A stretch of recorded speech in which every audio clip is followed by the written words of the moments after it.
మా అమ్మ వాళ్ళ అమ్మమ్మ చేసి పెట్టే చట్నీ అనమాట. చాలా టేస్టీగా ఉంటుంది. ఎలా చేయాలో ఒకసారి చూపిస్తా, చూసేసేయండి. ఒక ముద్ద ఎక్కువే తింటాము, నెయ్యి వేసుకొని తింటే సూపర్ ఉంటుంది.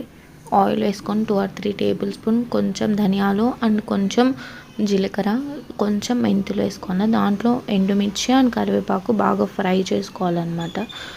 ఫ్రై చేసుకొని తీసి పక్కన పెట్టుకోవాలి. పక్కన పెట్టుకున్న తర్వాత అదే ఆయిల్లో టమాటాలు అండ్ ఉల్లిపాయలు కొంచెం చింతపండు యాడ్ చేసుకొని బాగా ఫ్రై చేసుకొని, దాని తర్వాత కొంచెం వెల్లుల్లి వేసుకోవాలి.